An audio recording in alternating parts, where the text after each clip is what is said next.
Says, what is the one trait that caused Hashem to choose the Jewish people over all the other nations? The Torah says Hashem has chosen you to be His Am Segula, His treasured nation. For you are the smallest of the people. So what does it mean? Some want to say it's talking about the population size, that the Jewish people are a small population. But the Gemara says, no, this means something else. The Gemara Cholin says, Hashem said to the Jewish people, you know why I desire you? Because even when I give you greatness, you consider yourself small before me. You're humble. And therefore the Gemara says, I gave greatness to Abraham. And what did he say? I am but dust of the earth. I am dust and ashes. He said to Moshe and Aaron, and what did they say to him? Ma nahnu, what are we?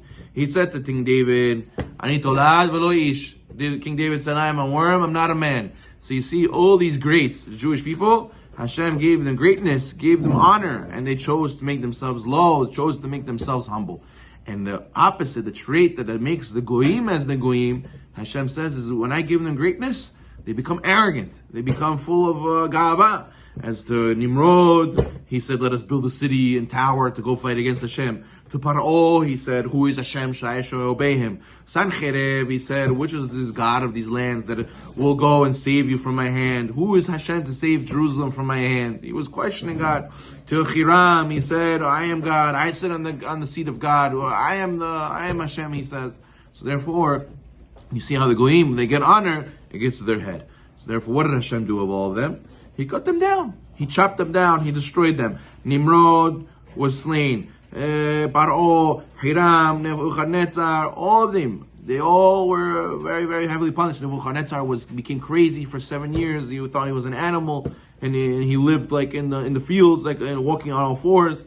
They lost a lot of their kavod. So you see that Hashem shows them that you think that you're in charge. No. I'll show you I'm in charge. So therefore, look at Titus. Titus came into the temple. He had brazenness. He stabbed the Heichal. He saw blood coming out of it. He thought he killed Hashem. And then ended up being Hashem humbled him by sending the smallest creature in the world into his brain to go peck at his brain, and he ended up dying because of this. You see, Hashem said, look, I'll send you the smallest animal in the world, and he'll get rid of you.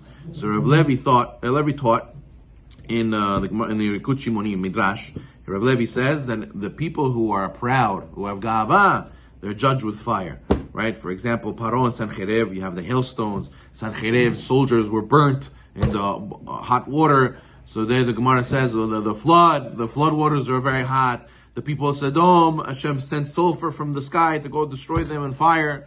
So what do you see from here? You see that anybody who has ga'ava, Hashem will wake them up and reveal to them why they shouldn't have that ga'ava, and we should be humble when it comes to Hashem. When you're not humble, you don't want to hear anything. Especially when it comes to Hashem, you don't want to hear His Torah. You hear halacha, why does He say Because it doesn't fit His schedule, it doesn't fit His agenda. So He has ga'ava, He says, nah, who said such a thing? There's no proof. I'll follow the lenient opinion. No, I'll ask a different rabbi. It's all sourced from ga'ava. Then I think I'm better than the Torah. I think I know more than Hashem. I know more than the rabbi. Who is you to tell me what to do? So therefore you see, if you have this ga'ava, Hashem says, oh yeah? Okay, no problem. I'm going to show you, Haz v'Shalom, why you shouldn't have got this ga'ava, and you'll end up having to admit. You either learn the hard way or the easy way. Easy way is you listen. Hard way is you don't want to come to Hashem now. Hashem will say, oh, I'm going to make it. You hit a brick wall, you're going to come to Hashem anyways. Many people they do teshuvah because they went through hard times, and they say, listen, I used to not listen to halacha, I need to listen to halacha. I realize I need Hashem in my life, I need to have these merits, without these I can't survive. So therefore, a person has to make sure not to let this ga'ava block him from hearing the word of Hashem. We know that Rav Levi says about the fourth kingdom, right? What is the fourth kingdom? That from Titus' time all the way till today is Edom, right? We're in the time of Edom. And what is the time of Edom? Is exactly this, chutzpah. The generation, the exile of Edom is where everybody says, my right. And I have to be, people today, they're not able to handle facts over feelings. They say, no, you have to be respectful of my opinion. You can't argue with me. You're a racist.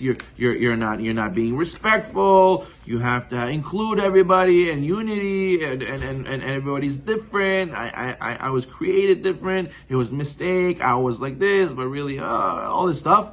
You tell the guy, what are you talking about? You're delusional. This is what it is. No, you can't tell me what to do. You have to make new rules for me. You have to make an exception for me. So we see that this Yetzer Hara is what is breeding in our generation.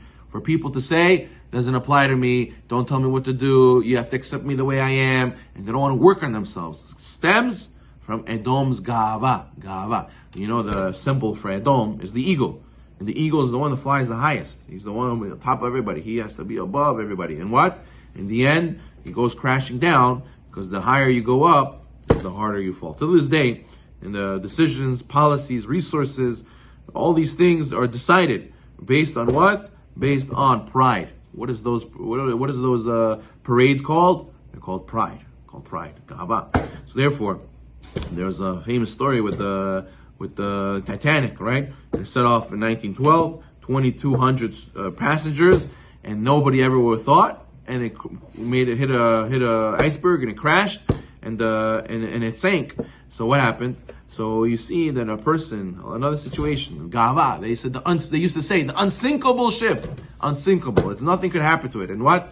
Hashem says, yes, this. You see? Then everything has to have the bracha, and the bracha is being humble and listening. The Gemara says water is the source of blessing. Where does water go to? Water, whenever you put it on a slope, it always goes downwards. So therefore, so too, the Torah and the bracha, where is it found? It's found with the people who make themselves low and humble, and everything will collect towards them. All the bracha will collect towards us. Baruch Atah.